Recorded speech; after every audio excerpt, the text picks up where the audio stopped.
All right, hi. So my project is about how modern gender values have shaped modern Stoicism.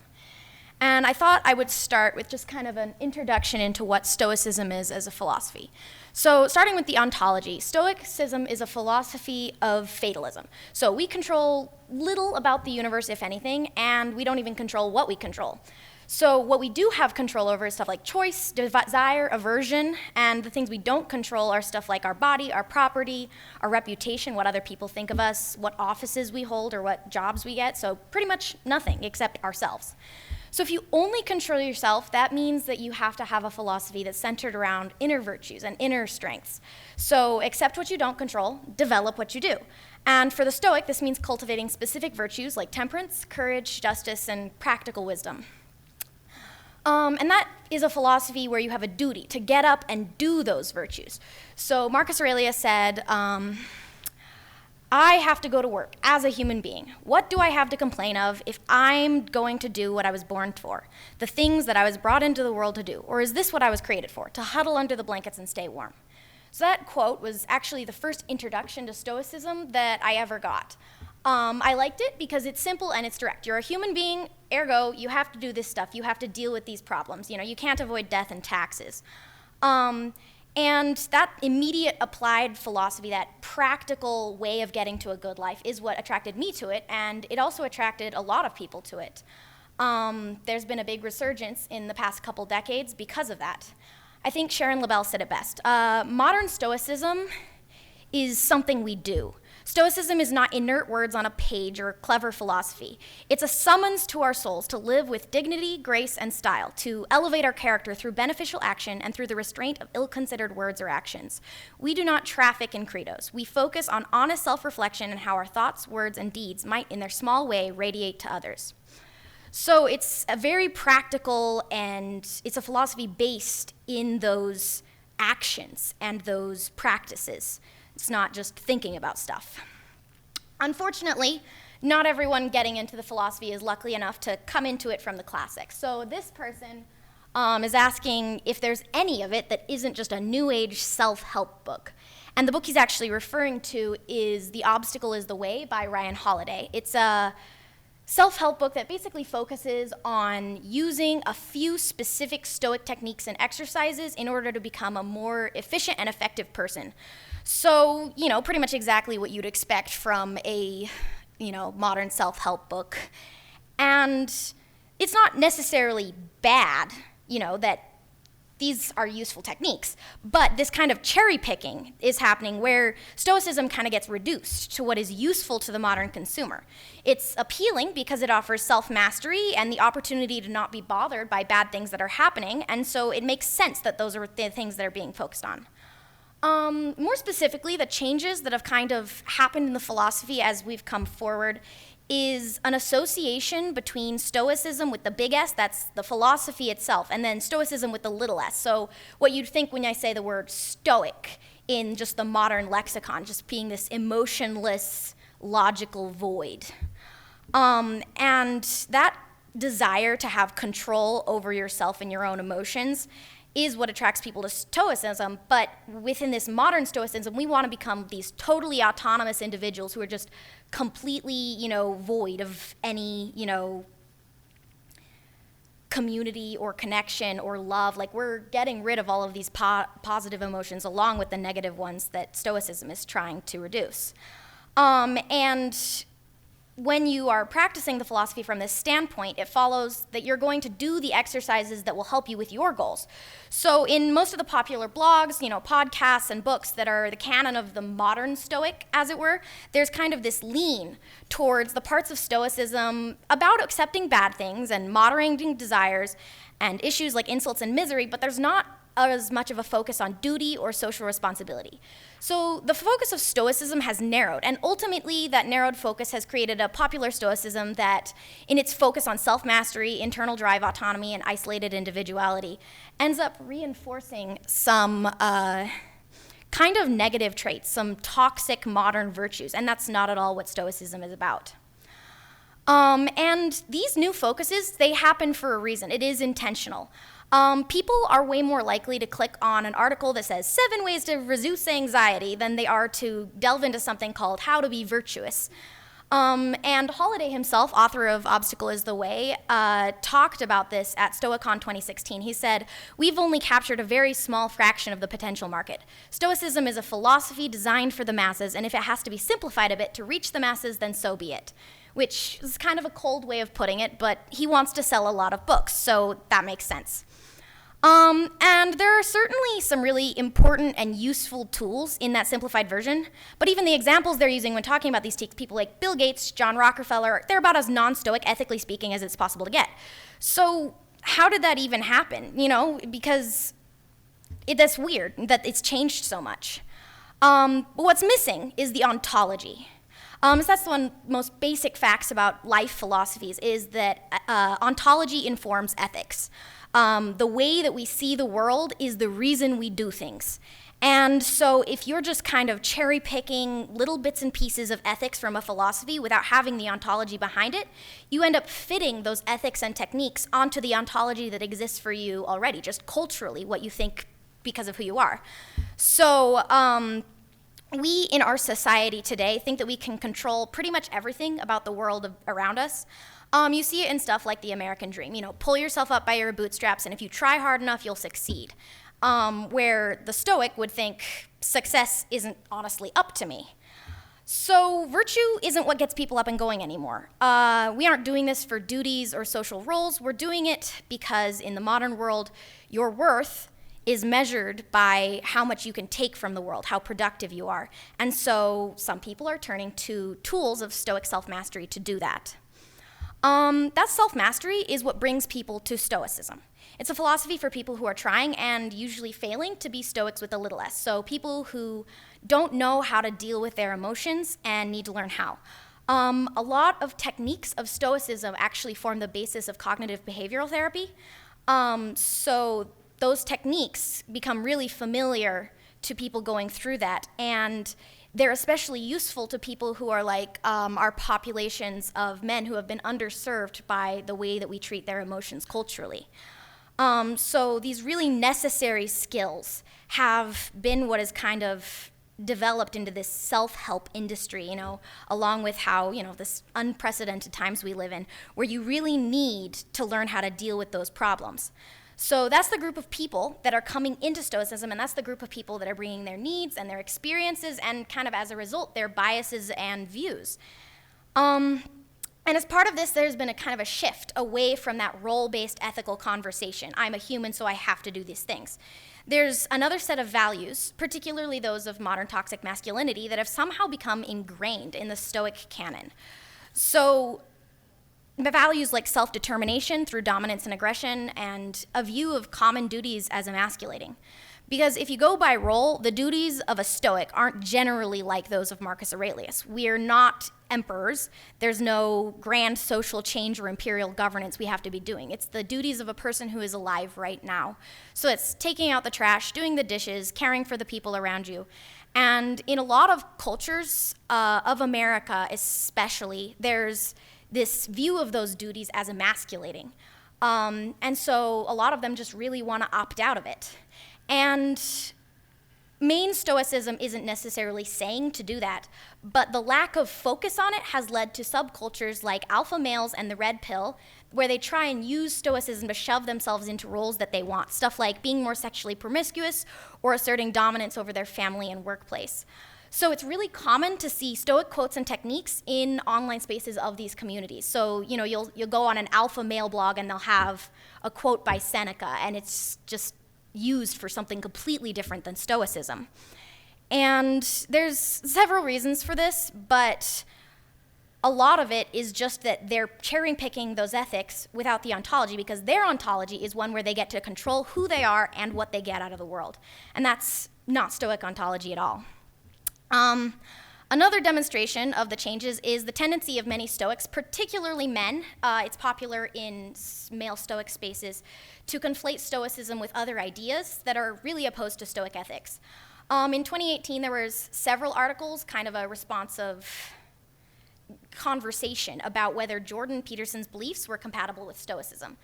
So, besides many moral differences between a virtuous Stoic and Peterson's ontology, there's a difference in how much Peterson advocates for participation in duties as a human. So, Peterson states in his 12 Rules for Life, his main book, that you should set your house in perfect order before you criticize the world, which on the surface almost seems Stoic, fix all of your internal desires and your internal issues before you try and do anything. Except that's really different than how Stoicism views it, because there's a big focus on your duty as a human being.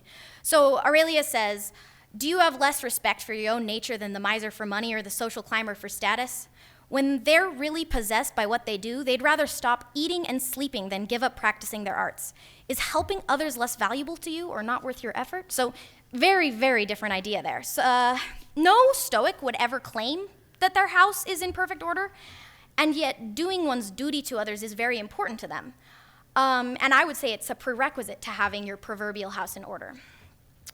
Peterson isn't a Stoic, and he never claimed to be, but I think it's really telling that various groups of Stoics have looked at his philosophies and his thoughts and thought, yeah, that looks like what I think Stoicism is. In an article responding to the Peterson craze, Massimo Pagliucci said that his advice plays into one of the worst stereotypes about Stoicism, that it's an inward-looking quietist philosophy, and it's not. The virtue of justice requires us to change things for the better for everyone, and when Peterson tells us that self-improvement is more important than any possible political action, he's simply wrong. For Stoics, the two go hand in hand. We improve ourselves as we improve the world, and vice versa. So that's kind of this, rejection of this idea that all of your development is internal. Because even though the only thing you control is your internal self, you do control how you feel and how you care and what you want to do towards others. And it is in fulfilling those roles and doing those duties that a Stoic becomes virtuous. So where does this leave us? In this exploration of Stoic ideals, I kind of came to the conclusion that popular Stoicism has altered the understanding of Stoicism in ways that align with modern ideas of masculinity and taciturn endurance, and it minimizes the importance of the Stoic virtues of justice and duty. And it's done this to become marketable to a wide audience of mostly men, the majority of which are looking for techniques of emotional control and separation from their problems. And this isn't a criticism necessarily of those who would like to take techniques from a philosophy and then use them to develop themselves without practicing it. I mean, Wednesday night yoga class, we all do it. But I do think that it's kind of done a disservice to people who are trying to learn Stoicism as a full life philosophy, because a lot of those really beautiful, wonderful concepts that can bring so much to you have kind of become diminished enough that you wouldn't even know they exist, and you think it's just a philosophy of self-help. So that's my project. And if there are any questions?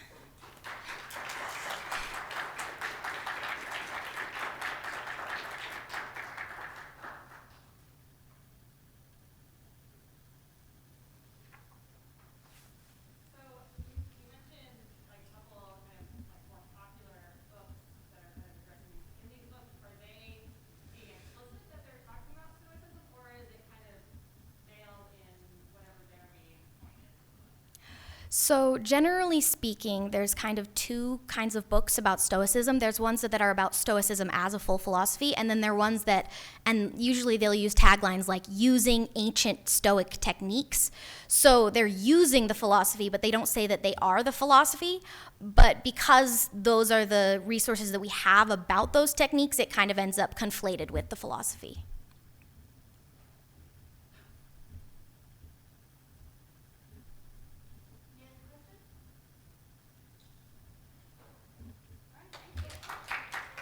You have one?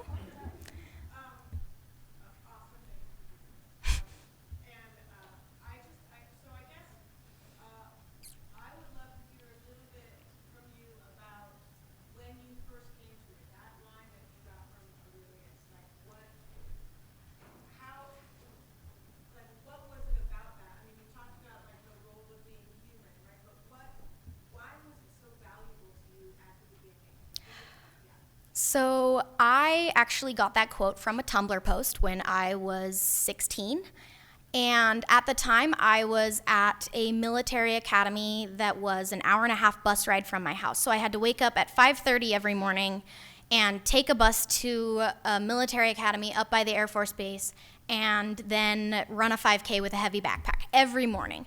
And so it was just a really difficult thing to do every day to kind of try and keep that momentum and keep doing that. And so that quote really resonated with me, that I wanted to huddle under the blankets and stay warm. I wanted to stay comfortable.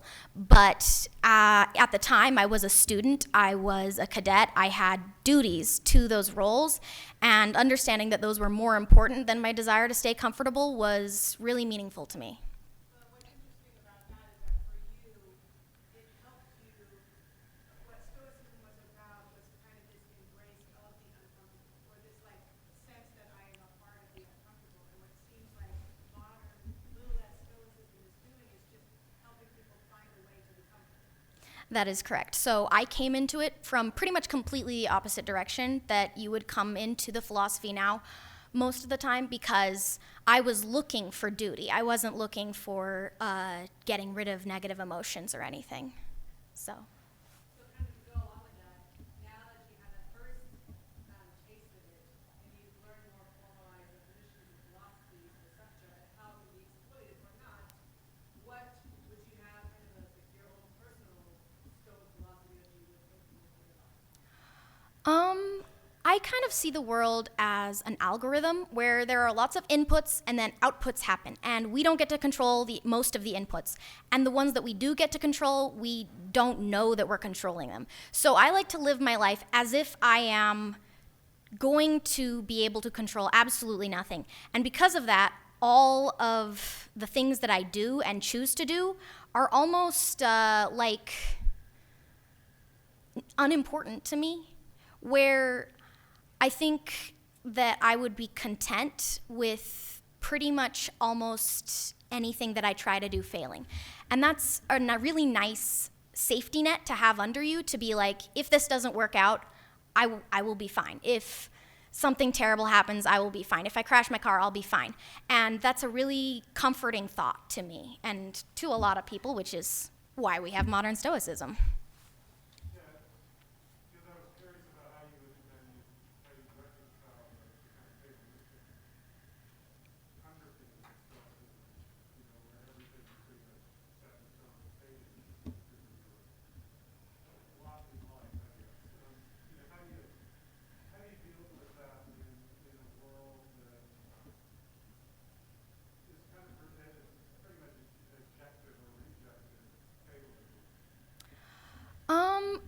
Well, what I think that a lot of people don't get about Stoic virtue is that it's not that you are doing these things necessarily, because we're fatalists. It's not up to us. It's that if given the chance, you would. So a just person, if given the choice or the chance, would choose to act justly. And maybe the world doesn't let you. Maybe you end up, in all sorts of other situations. But the fact that you are just means that when you do have a choice, it does happen. And again, you don't get to choose that. But that internal virtue and that strength is something that you can carry anywhere, in any culture that has any opposite thought about controlling the world.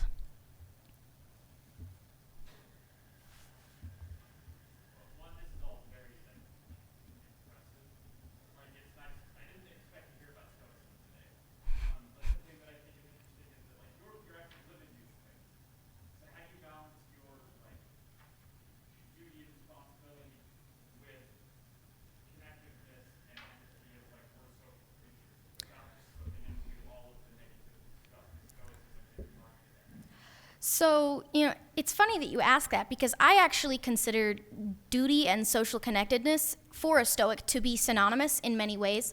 It's not the kind of duty that you'd think in like a do good thing sense. It's duty towards your roles in a society. So I have a role as somebody's girlfriend. I have a role as somebody's daughter. I have a role as a student. And it is in being the best student, daughter, girlfriend, person that I can be that I become virtuous. So, when you are dealing with that kind of social connectedness, it is, in fact, an act of duty to do it well.